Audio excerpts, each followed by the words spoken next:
Então, meu nome é Edna Vacari, eu sou pediatra, neonatologista, intensivista pediátrica e eu estou atualmente na coordenação da saúde da criança da Secretaria de Estado da Saúde. Nós vamos falar então sobre a estratificação de risco, do protocolo da atenção à saúde da criança e então, na estratificação de risco da saúde da criança, nós iniciamos fazendo um diagnóstico da saúde, da mortalidade infantil, A mortalidade infantil no estado do Espírito Santo, nós temos uma série histórica aí, vocês estão vendo, de 2007 até 2016, e você vê que nos 3 últimos anos ela alterou muito pouco, E o que isso quer dizer para nós? A mortalidade neonatal é a que é maior, a mortalidade infantil, então, ela está mais inserida na mortalidade neonatal, e 80%, em torno de 80% da nossa mortalidade infantil, ela está concentrada na mortalidade neonatal. E desses 80% da mortalidade neonatal, ou seja, os nossos bebês estão morrendo, os abaixo de 1 ano estão morrendo 80% abaixo de 30 dias de vida. E desses, os óbitos acontecem mais na primeira semana de vida. É o que está dizendo esses gráficos e esses números que a gente apresentou para vocês aí agora. Então, baseado nisso, a gente tem aqui também por CID, o que nós levantamos nessa taxa de mortalidade infantil é que a maior causa de mortalidade infantil, está aqui nessa faixa azul, são por afecções originadas no período perinatal. Então vocês veem que é aquilo que eu falei anteriormente. A segunda causa de mortalidade infantil são as malformações congênitas, a terceira são causas externas, que está em verdinho aqui, E as demais causas vêm depois. Então, com esses indicadores que nós levantamos, a gente consegue entender e visualizar um pouco dos problemas que a gente precisa estar mais atento a eles, Então, os primeiros anos de vida é uma fase crítica na vida das crianças, os primeiros 1000 dias de vida da criança, eles são contados desde o primeiro dia da gravidez e vão até os 2 anos de idade, ou seja, uma gestação com 270 dias, mais o primeiro ano de vida com 365 dias, mais o segundo ano de vida com mais 365 dias, nós temos os 1000 dias da criança. E com isso a gente optou por ter um maior investimento, maior cuidado nessa faixa etária, para que a gente possa realmente melhorar os indicadores. Então, os bebês e as crianças são vulneráveis a diversas doenças que podem ser prevenidas ou tratadas. E a atenção à saúde da criança, ela pressupõe uma promoção à saúde, uma prevenção dos agravos e uma assistência à criança. Quais são os objetivos, então, dessa nossa diretriz? Fornecer diretrizes, então, para a organização da atenção à saúde de 0 a 3 anos, prestar assistência de forma integrada, acompanhando o processo de crescimento e desenvolvimento às doenças prevalentes na infância e monitorar os fatores de risco, garantindo o atendimento de excelência a essas crianças, ok? E os critérios para a estratificação de risco na criança, a gente consegue avaliar as condições de risco, são apresentadas pela criança, elas devem ser avaliadas desde o da alta da maternidade até o segundo ano, 2 anos, 11 meses e 29 dias de vida. É claro que isso daí a gente vai sempre avaliar depois disso também, mas nós focamos mais nessa faixa etária, que é onde tem maior vulnerabilidade da criança, né? Seria até 2 anos pela rede, pela implantação da rede, seria até 2 anos de idade, nós extrapolamos mais 1 ano para que a gente pudesse pegar e ter mais cuidado com relação a essas crianças menores, né, da primeira infância. Os riscos identificados, então, de cada criança podem ser definidos na alta da maternidade, também no pré-natal, né, não está anotado aí, mas começa lá no pré-natal. No pré-natal a gente já consegue definir, na gestação a gente já consegue definir o risco, né, e na alta da maternidade ou na visita domiciliar pela busca ativa dos recém-nascidos. Então, a estratificação de risco para criança menor de 3 anos, nós temos aqui um gráfico que ele vai... essas cores aqui, a gente seguiu mais ou menos as cores dos outros protocolos, né? Então, o risco habitual seria aquele risco inerente ao ciclo de vida, né? Dependendo de qualquer que seja a idade da criança, de 2, 3, 4, 5 anos de idade, né, a gente tem esse risco habitual inerente, né? O médio risco são aquelas crianças de baixo peso, com 2 quilos a 2,5 kg, prematuridade tardia, que se traduz acima de 34 semanas, 35, 36 semanas, crianças sem realização de triagem neonatal, desmame antes do 6º mês de vida, desnutrição ou curva ponderoestatural estacionária ou em declínio, com carências nutricionais, sobrepeso, crianças não vacinadas ou com esquema vacinal atrasado, cárie precoce.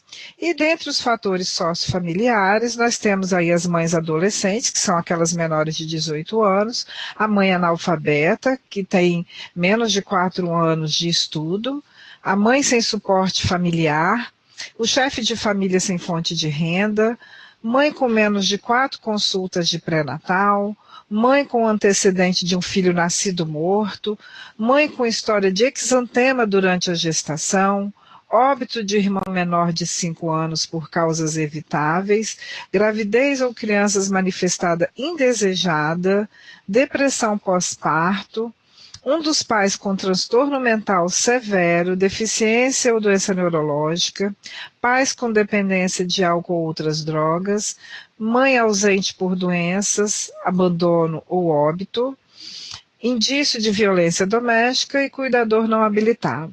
Vocês podem ver que todos esses fatores que nós citamos aí são fatores importantes para que a gente possa cuidar e monitorar melhor o risco, né, de adoecer dessas crianças, desses bebês.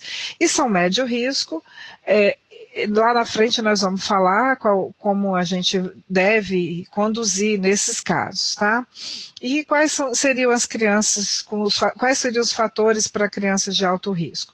Aquelas afecções perinatais e malformações congênitas, o baixo peso menor que 2 quilos, a prematuridade menor que 34 semanas, asfixia perinatal ou um Apgar menor que 6 no 5º minuto, a hiperbilirrubinemia com exsanguíneo e transfusão, infecções crônicas do grupo STORCHES, mais HIV e Zika confirmadas ou em investigação, doença genética, malformações congênitas, cromossomopatias e doenças metabólicas, internação ou intercorrência na maternidade e unidade neonatal, desenvolvimento psicomotor insatisfatório para a faixa etária, sinais de violência, desnutrição grave, obesidade, intercorrência repetida com repercussões clínicas.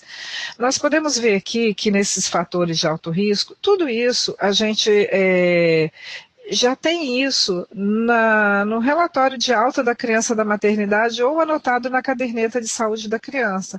Então essa criança já chega na atenção primária com qualquer problema que ela tivesse tido, ou na gestação, ou no nascimento, ou logo após o nascimento, ou antes da alta da maternidade, com isso já anotado na caderneta ou num relatório de alta, caso ela tenha ficado internada na unidade neonatal.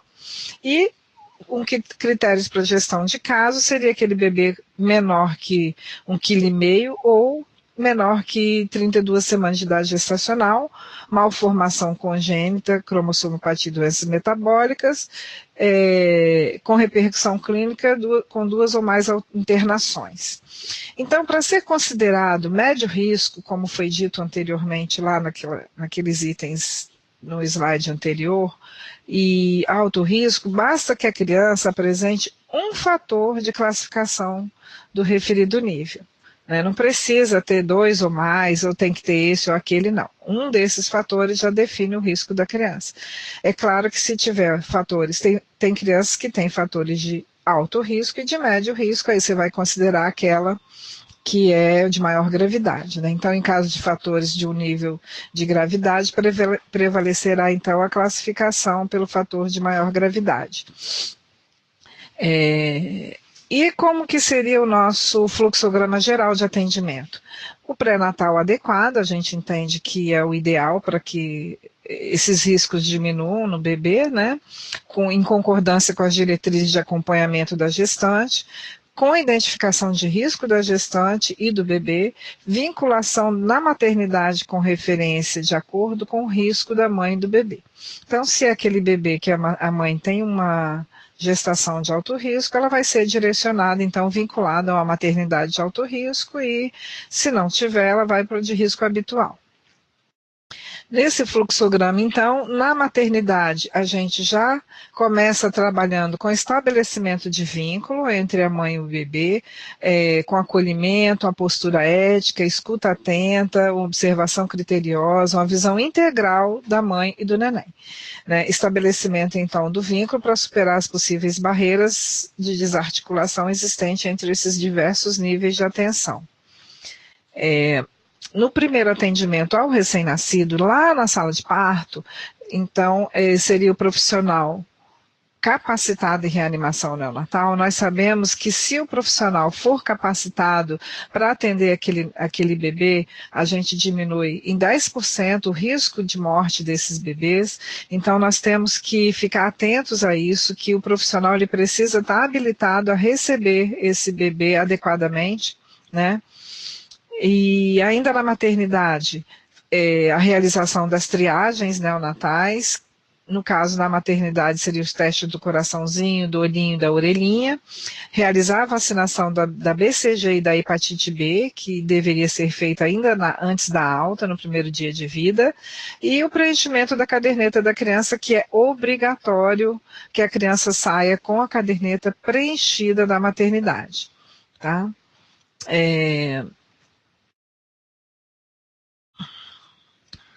E na alta da maternidade, então, vincular esse neném na estratégia de saúde da família e atenção primária, ou a unidade de cuidar no seu território, no caso, se a criança tiver sido internada e tiver com aqueles fatores de risco já estabelecidos. Mas independente de qualquer coisa, essa criança sempre vai ter que estar vinculada à unidade da estratégia de saúde da família ou da APS do seu território. Com a caderneta preenchida. No domicílio, então, a visita do agente comunitário, de preferência nas primeiras 24 horas após a alta, encaminhar para a realização das ações do 5º dia. Então, assim, o período neonatal precoce,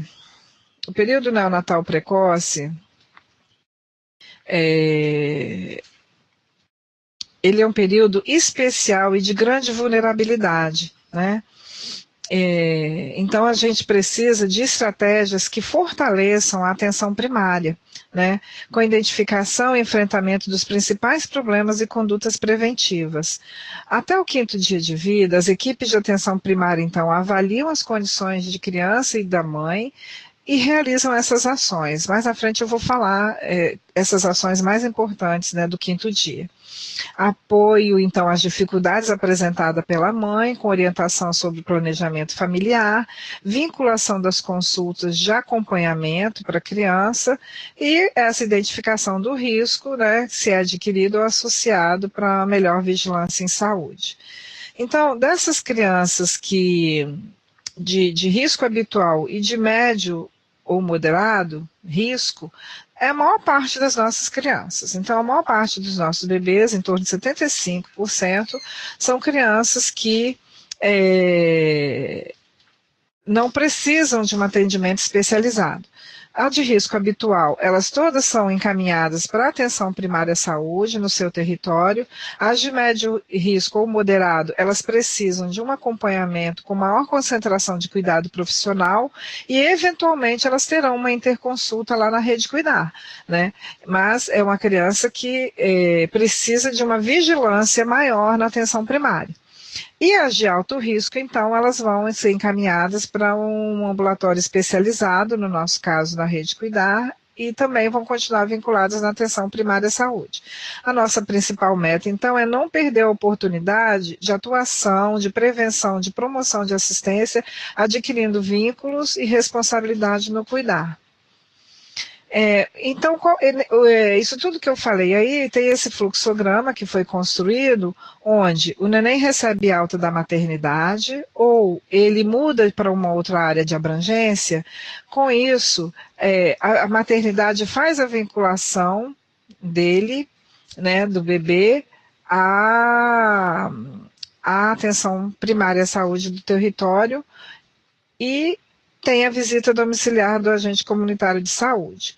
Ou então, a mãe procura a unidade de saúde por demanda espontânea. A captação é feita, então, dessa forma, né?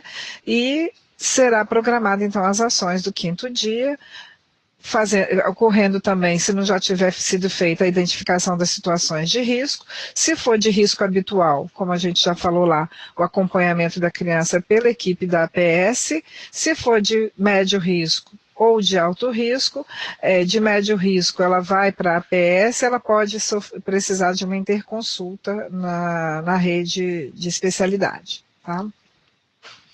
E como que seria planejada essas consultas e os cronogramas baseados nessa estratificação? Então, nós temos que definir quais os riscos que se pretende avaliar, identificando o melhor momento para essa avaliação. A gente sabe que os riscos de agravo existente desde o nascimento, os primeiros e segundo meses são muito importantes para a gente avaliar isso, né? Então, a gente tem aqui um esquema mínimo que teria nas consultas dos meses. Os riscos de agravos, então, no primeiro e no segundo mês, que é um risco onde a criança está bem mais vulnerável. O risco nutricional a gente avalia no primeiro, no segundo, no quarto, no sexto e nono mês. Aqui, vigilantes com relação ao aleitamento materno, tá? O risco no desenvolvimento no segundo, no quarto e no nono mês. O risco de infecção também, de acordo com o calendário de vacinação, tá? Então, o que daria para a gente aí as consultas mínimas que deveriam ser realizadas, que isso aqui resume o que a gente teria que ter, no mínimo seriam 7 consultas médicas, e 4 a 5 consultas de enfermeiro. O ideal seria uma consulta por mês mesmo, né, para essa criança. Então, essa é uma proposta mínima e suficiente para o segmento da criança de risco habitual, tá? Ela deve ser acompanhada dessa forma e a gente consegue detectar os riscos dela durante todo o primeiro ano de vida, né? Então, e a criança de alto risco? Como que se daria a captação dela? No pré-natal, para facilitar, então, como está recomendado no protocolo de vinculação da gestante, definir a visita à gestante à maternidade de referência a partir da 30ª semana, aí onde está a equipe de estratégia de saúde da família, realizar o monitoramento da gestante de alto risco em visitas domiciliares pelo agente comunitário, e no último mês de gestação, essa gestante ser encaminhada para o nascimento da maternidade de alto risco. No nascimento, identificação da criança de alto risco, já lá no pré-natal, com informação à gestante sobre a necessidade de seguimento do neném logo após o nascimento. A equipe médica do hospital identifica o RN de risco, né, preenche os dados na declaração de nascidos vivos, que é importante, obrigatório, da caderneta da criança e vincula, através desse agente vinculador lá da maternidade, a estratégia de saúde da família ou a atenção primária à saúde, garantindo, então, o atendimento à primeira consulta nesta última. Tá? Na atenção primária à saúde, a captação é feita com acolhimento, visita do agente comunitário, enfermeiro, quando será feita a classificação do neném quanto ao risco, priorizando, então, o atendimento dessa criança, desse bebê. Então, na atenção primária deve ser garantida pelo agente vinculador a consulta do 5º dia. Antigamente a gente usava a primeira semana integral, o termo que era usado, não faz muita diferença, às vezes a gente não consegue ter essa consulta no 5º dia, mas o ideal é que seja realmente até o 5º dia, né? Não tem assim, só muda um pouquinho essa terminologia, mas na primeira semana do bebê é preciso então que todo esse cuidado já tenha sido visualizado e indicado. Então, todo bebê menor que 28 dias que é trazido pela primeira vez à atenção primária por uma queixa qualquer, ele deve ser imediatamente atendido e classificado quanto ao risco. Deve ser feita uma busca ativa àquelas crianças faltosas. E um instrumento que nós temos para que tenha toda esses riscos anotados, seria a caderneta de saúde da criança. Esse é um documento importantíssimo, a gente usa muito pouco esse documento, nós precisamos dar mais importância a ele, preencher ele mais, sempre que tiver qualquer pessoa, o médico, o enfermeiro, o psicólogo, pode fazer anotações na caderneta da criança, não é exclusivo de anotação médica. Então, a curva de peso, de perímetro cefálico, de crescimento, de desenvolvimento neuropsicomotor, isso tudo precisa ser anotado na caderneta, porque qualquer pessoa que vier avaliar essa criança posteriormente vai ter uma noção de como que essa criança evoluiu, né, desde o nascimento até o dia de uma possível avaliação. Ok?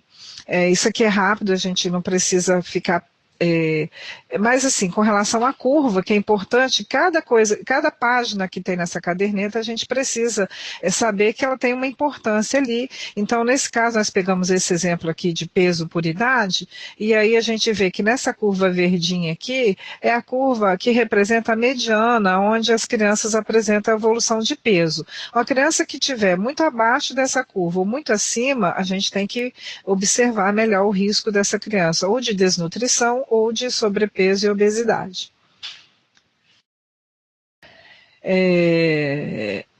Isso aqui não. Então, na frequência de avaliação de risco dessas crianças, das crianças de alto risco, aliás, então nós temos aqui a periodicidade que varia de acordo com a necessidade das crianças, condições familiares e as possibilidades do serviço.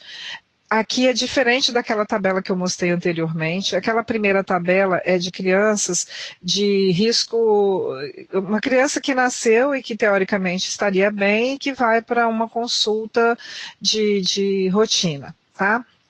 Ou então é encaminhada para um ambulatório de especialidade de acordo com a estratificação de risco dela.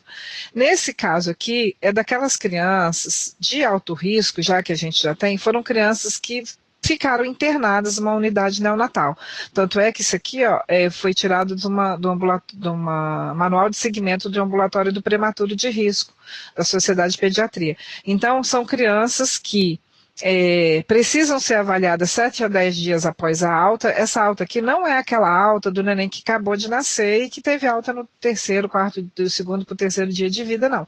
É uma criança que ficou internada, né, na unidade neonatal e às vezes ficou 15 dias, um mês internada, ou 7 dias, então após 7 a 10 dias dessa alta, acontece a primeira consulta, tá? Nos primeiros 6 meses, a criança precisa ser vista mensalmente e consulta médica, tá? De 6 a 12 meses de idade corrigida 2 vezes por mês, e assim por diante a gente segue de acordo com o protocolo de follow-up, tá?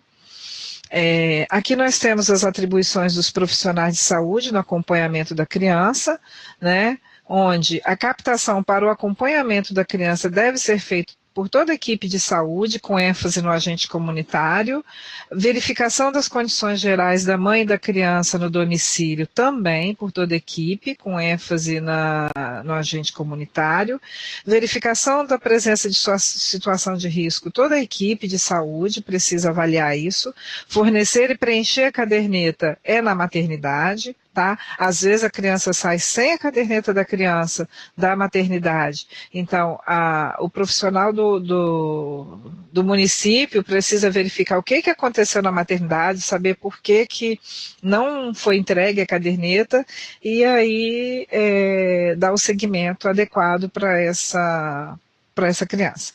As ações da primeira semana, aqui seriam as ações do 5º dia, tá?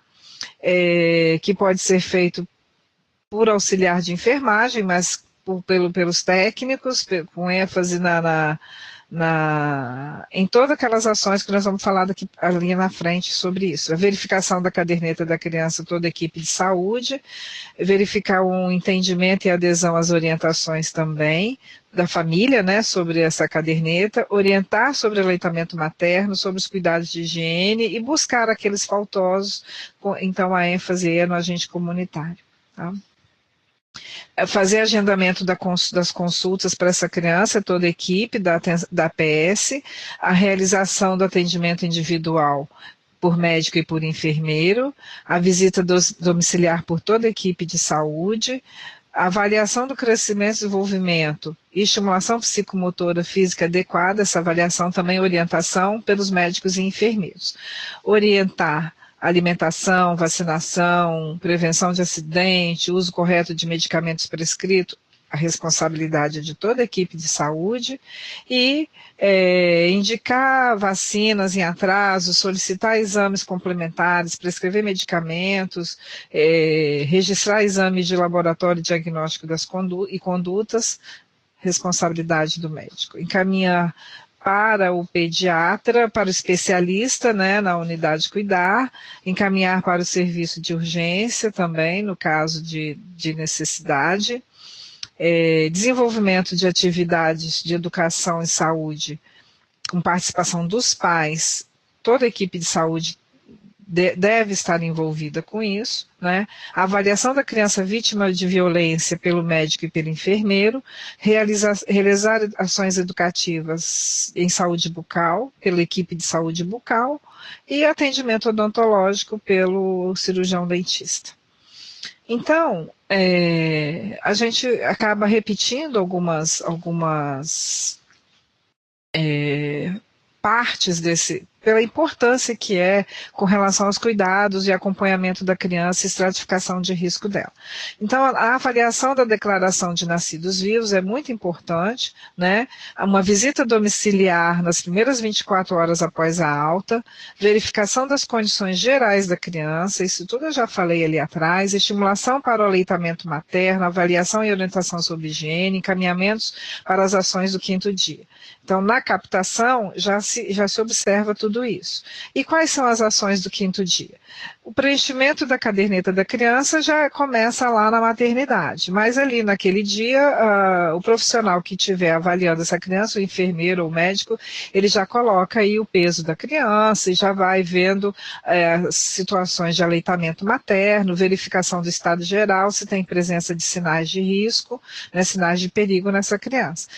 Aí sim coleta o material da triagem neonatal, se ela ainda não colheu no 3º dia em diante, que o teste do pezinho ele é colhido do 3º ao 5º dia, né?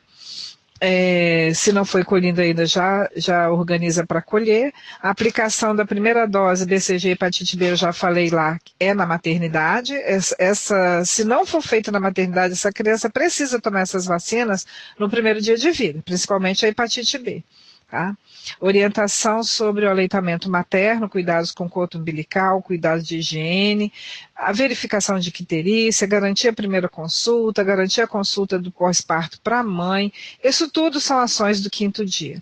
Né? Esse é um cartaz que a gente recebeu do Ministério da Saúde, foi disponibilizado aí para as unidades de saúde do município, e ele fala exatamente isso que eu acabei de falar, sobre orientação de planejamento familiar, sobre aleitamento materno. Então, o 5º dia integral de saúde é um direito da mulher e do bebê. Então, isso aí, quem não tem esse cartaz, depois entra em contato com a gente para a gente ver como disponibilizar para vocês. Com relação à imunização, que é uma ação também que a gente precisa verificar no 5º dia, a gente vai já, não só lá no 5º dia, mas durante todas as avaliações da criança, identificar as crianças com vacina em atraso, né, encaminhamento para vacinação, no caso que tiver em atraso, né, conferir a caderneta mensalmente, avaliar, verificando possíveis contraindicações, informar a mãe quais vacinas que a criança vai receber posteriormente, aplicar vacinas conforme as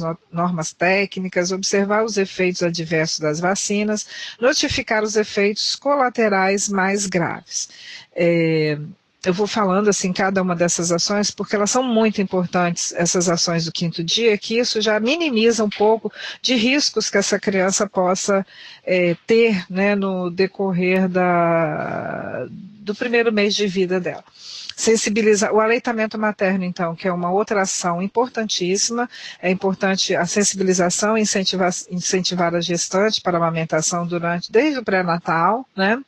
Orientar a nutriz sobre a amamentação na primeira visita domiciliar, nas ações da primeira semana ou do 5º dia integral da criança, nas consultas a qualquer outra oportunidade, e qualquer outra oportunidade a gente precisa estar orientando essa mãe sobre o aleitamento materno.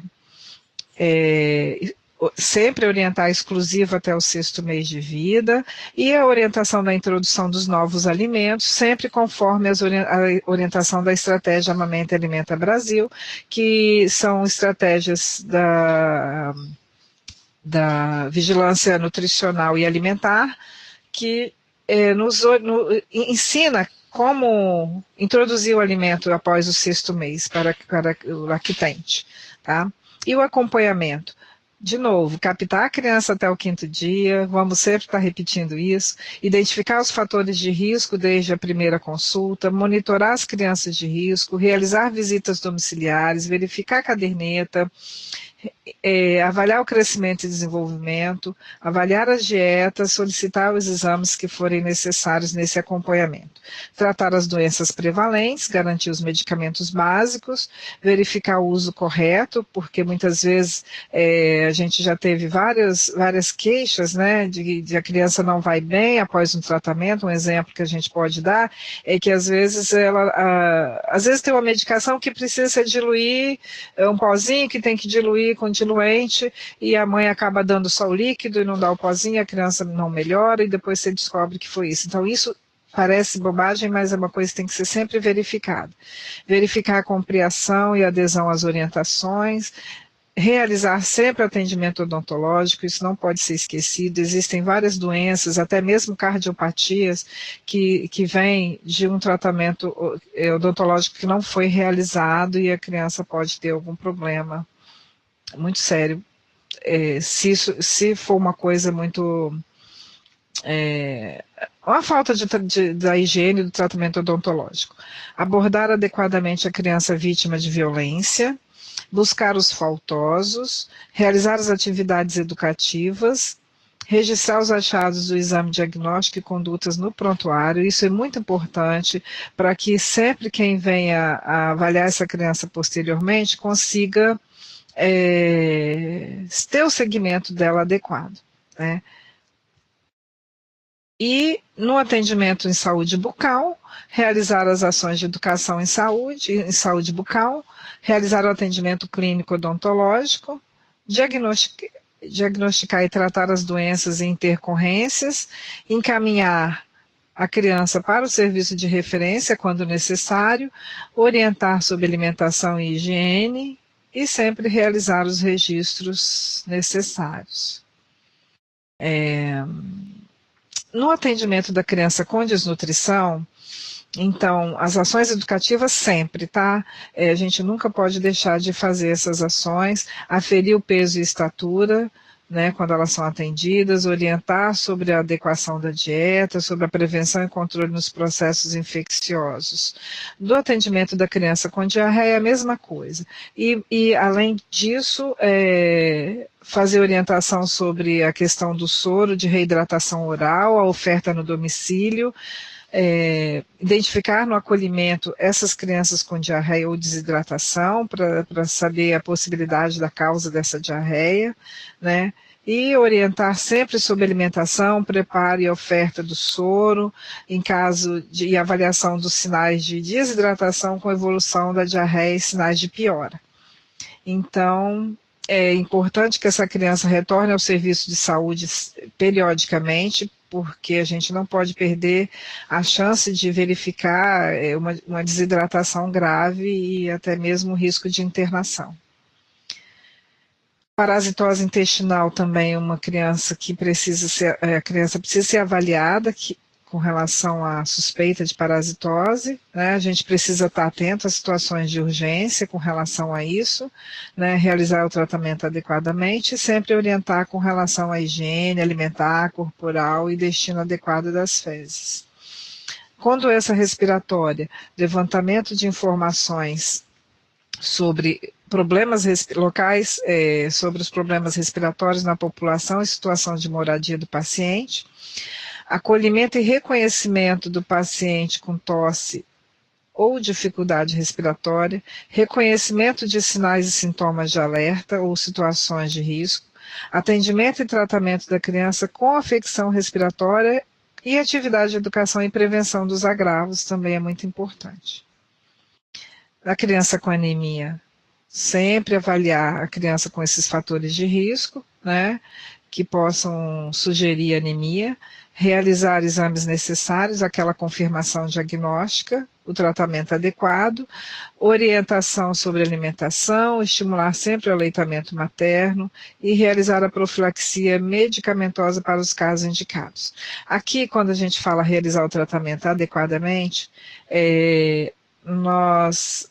muitas vezes as mães acabam ofertando, por exemplo, o sulfato ferroso que a criança usa para tratamento de anemia, junto com a alimentação ou junto com algum leite, e aí o tratamento ele não acaba dando problema, fica prejudicado, né? E a gente precisa realmente ter conhecimento disso para tratar adequadamente a anemia.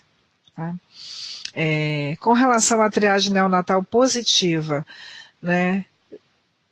Quando a triagem neonatal, o teste do pezinho, ele é coletado do 3º ao 5º dia de vida, encaminhado, no nosso caso, nosso estado do Espírito Santo, os testes são feitos na APAE, na capital, em Vitória. E aí, lá na APAE, todo exame que dá alterado, eles fazem uma busca desses pacientes. Às vezes, os municípios reclamam que os resultados do teste do pezinho demoram a chegar, mas a informação que a gente tem do centro de referência é que, quando o exame dá alterado, eles fazem logo a busca ativa e chamam para repetir o exame. No caso do exame normal, ele chega depois na unidade de saúde e é entregue para a família, para o pediatra ou para o médico de família que vai atender essa criança. Tá? Então, as crianças com triagem positiva, elas são encaminhadas ao serviço de referência, elas devem ser encaminhadas ao serviço de referências, né? E o acompanhamento conjunto dessas, elas devem continuar sendo acompanhadas na atenção primária da sua localidade e no centro de referências daquela doença da triagem que ela foi positiva, tá? Mesma coisa para aquelas crianças com doença de transmissão vertical, no caso de HIV, toxoplasmose, zika, sífilis congênita e outras estortes, né? Se no pré-natal a gente conseguiu detectar e identificou as gestantes com todas essas doenças, tratar essas gestantes desde o pré-natal até o parto, realizar os exames do recém-nascido logo após o nascimento, acompanhar com diagnóstico confirmado até o término do tratamento e notificar o caso corretamente. Ok? E orientação adequada à família. Então, o que a gente viu aqui? Que a unidade de saúde, a atenção primária à saúde, ela tem condição de resolver a maior parte dos problemas e necessidade de saúde da criança. A gente viu lá atrás que 75% são resolvidos lá na atenção primária, né? E deve ter, portanto, um caráter resolutivo, sendo necessário assegurar a capacidade operacional para atenção à saúde das crianças residentes no território. A estratégia de saúde da família, então, é uma estratégia estruturante da atenção primária, nós já temos esse conhecimento. O agente comunitário de saúde é um elemento que traz muitas informações e facilita as propostas de intervenção na comunidade por meio da articulação intersetorial, e a equipe de saúde da família deve priorizar a atenção à saúde da criança com vista à redução da morbimortalidade infantil no âmbito do território de sua responsabilidade. A competência da unidade de saúde, no sistema todo de saúde, assim, a unidade, então, ela deve ser a porta de entrada da criança para o sistema de saúde. É o ponto de atenção estratégico e tem como atributo garantir a acessibilidade, responsabilizando pelos problemas de saúde das crianças do seu território e o monitoramento dos mesmos. Então, assim, as crianças, elas entram para o sistema de saúde através da APS, né? E o acompanhamento deve prever as ações para todos os seus ciclos de vida, recém-nascido, primeiro ano de vida, pré-escolar e escolar. Ok? Então, a equipe de saúde deve coordenar a rede de serviços necessários ao acompanhamento adequado da criança. Ela deve identificar todos os serviços dos quais as crianças possam ter necessidade, sendo de referência, especialidade, exames complementares, internação. É preciso, então, que essa equipe, que essa atenção primária, ela saiba com quem que ela vai contar e trabalhar, né, no decorrer do ciclo de vida da criança. Então, e também realizar ações junto à comunidade com o propósito de mobilizá-la em prol da redução da mortalidade infantil e materna no seu território. A equipe de saúde, então, tem a responsabilidade sobre o segmento da criança, garantindo seu acesso aos demais pontos de atenção quando necessário, e deverá identificar a rede de serviços de saúde necessária ao atendimento da criança. A gente coloca aqui algumas referências, né? A unidade de urgência mais próxima da região, a de internação pediátrica, identificar o serviço também mais próximo dentro dessa rede assistencial. O Centro de Referência de Imunobiológico está localizado no Hospital Infantil de Vitória, né, o CRI. Os hemocentros tem a parte central, que é localizado aqui dentro de Vitória, mas tem os hemos em cada região. Ambulatório de fenilcetonúria é na APAE de Vitória, Centro de Referência de Fibrose Cística é no Hospital Infantil Nossa Senhora da Glória. O Conselho Tutelar, no caso, nessa rede de referência de serviços de saúde, de serviços especializados, então, identificar o mais próximo em caso de necessidade, né, de entrar em contato com o Conselho Tutelar, estabelecer o fluxo para interconsultas e manter sempre que possível, contatos profissionais de modo a facilitar o acompanhamento conjunto das crianças. Bom, isso a gente falou sobre essa questão da estratificação de risco, e nós aproveitamos, além da estratificação, colocar algumas dessas coisas da organização do serviço de saúde, que foi o que eu acabei de falar agora, e na atenção integrada às doenças prevalentes na infância, que a gente vê aquelas doenças mais crônicas e tudo, o importante é que tenha uma detecção precoce dos problemas, né, através do IDP, que é a atenção integrada às doenças prevalentes, ações preventivas, promoção de saúde, classificação por risco, conduta terapêutica, a criança é levada ao serviço de saúde, para a atenção primária, as famílias recebem ações educativas com fortalecimento de competências e práticas das famílias, né? E nessa detecção precoce dos problemas, a gente consegue referenciar para um nível mais complexo, se for necessário, com tratamento eficaz em nível ambulatorial. E o impacto de tudo isso é a mortalidade em menores de 5 anos de idade. né? No caso do IDP neonatal, naquelas crianças menores de 2 meses de idade, tá? Eu vou colocar aqui uns 3 casos clínicos que a gente... eu vou citar para vocês que esses casos clínicos são do IDP neonatal, né, para a gente ter uma noção dessa questão da estratificação de risco da criança. Então, Júlio é uma criança de 1 mês de idade, que nasceu pesando 2,2 kg. Ele foi levado ao posto de saúde. Quem tiver alguma pergunta, gente, já pode ir anotando aí, escrevendo, se eu puder ajudar a tirar alguma dúvida, tá? Vocês já podem ir anotando. Então, no caso aqui, desse caso clínico, né, onde a gente vai avaliar esse bebê de que nasceu com 2,2 kg, ele já está com 1 mês de vida, foi levado a uma unidade de saúde porque apresentava manchas brancas na boca. Sua mãe estava tendo dificuldade para amamentá-lo, porque ele não pegava bem a mão. É o primeiro filho da família, está em aleitamento e usa leite artificial.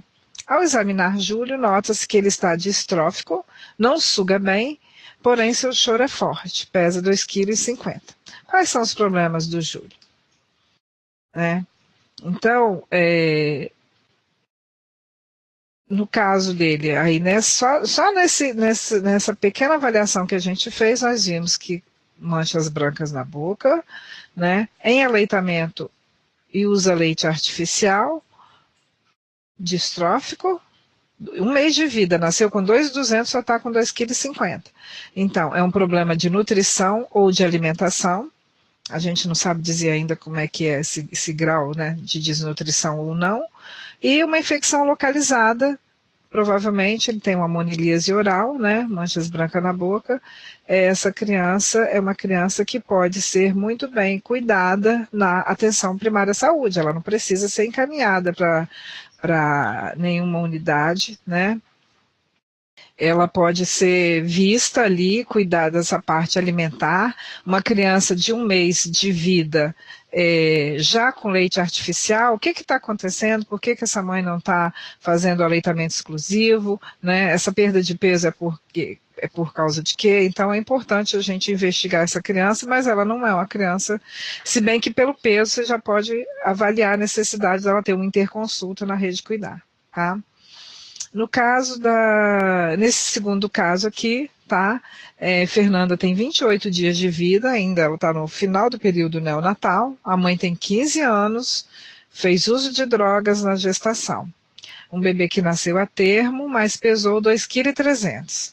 O parto foi normal, o neném não chorou ao nascer, ele ficou hospitalizado por 10 dias e agora está sob o cuidado dos avós. Em casa, a avó a tem achado muito quieta, com dificuldade para alimentar-se, então levou ao serviço de saúde. O profissional de saúde, após investigar as condições de gestação, de parto e nascimento, verificou que a criança não observava seu rosto, nem reagia a estímulos sonoros. Seus braços e pernas estavam estendidos e hipotônicos. Seu perímetro cefálico era 36 centímetros. E não apresentava alterações fenotípicas. Qual é o problema, então, dessa criança? Quais são os problemas nesse caso todo que nós vimos aqui? Né? Tá aí. Nesse caso desse bebê, né, da Fernanda, é um bebê está no período neonatal ainda, uma mãe com 15 anos, então uma mãe adolescente, que fez uso de drogas na gravidez, o neném nasceu com baixo peso, tá? Fala que nasceu a termo, mas com baixo peso. Não chorou, ficou hospitalizada, né? Então, foi relatado pela avó que é uma criança muito quieta, tem dificuldade alimentar, e verificou que a criança, então, não observava, nem reagia, não estava, e estava hipotônico. Então, como que a gente classifica essa criança? É uma criança que, por tudo isso que a gente viu, é uma criança de alto risco. Por quê? É uma criança que os fatores de riscos presentes nela: mãe adolescente, uso de droga na gestação, pesou 2,3 kg, não chorou ao nascer e ficou hospitalizada. É uma criança que teve uma asfixia perinatal, com certeza. Criança que não chora ao nascer, ela não respirou, ela não chorou, então é uma criança de alto risco. A avaliação dela, que ela não observava o rosto do profissional, nem reagia a estímulos sonoros, com braços e pernas estendidos e hipotônicos, né? Então, é uma criança com provável atraso no desenvolvimento.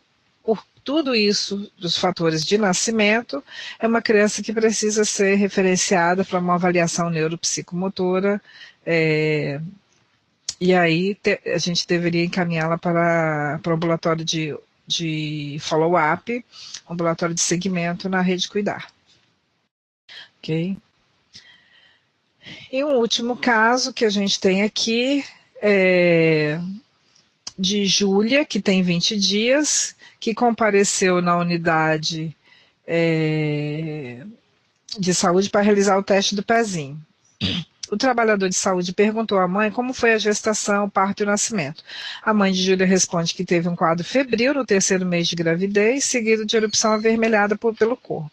Não fez nenhum exame para investigar a causa. O neném nasceu bem, chorou, teve um peso de 3,50 kg e ao examiná-lo, o profissional verificou um PC de 36, não apresentava alterações fenotípicas, sugava bem o peito, a criança observava o rosto da mãe, assim como piscava o estímulo sonoro. Seus braços e pernas estavam flexionados e mantinha as mãos fechadas. Essa criança é uma criança que, de problema, foi só esse quadro febril que a mãe teve durante a gravidez, no 3º mês, com essa erupção avermelhada. O restante era uma criança toda normal, com reflexos normais, né? Então, é uma criança que tem fatores de risco, sim, que foi o quadro febril da mãe, né? Mas com uma avaliação física normal, então a criança com desenvolvimento normal com fator de risco, que precisa ser acompanhada e orientada periodicamente e retornar periodicamente e ser notificada com a vigilância epidemiológica. Então, assim, esses exemplos que a gente deu aí desses casos, assim, não é difícil a gente avaliar o fator de risco da criança para classificá-la, né, do atendimento, como vai ser as consultas e tudo mais.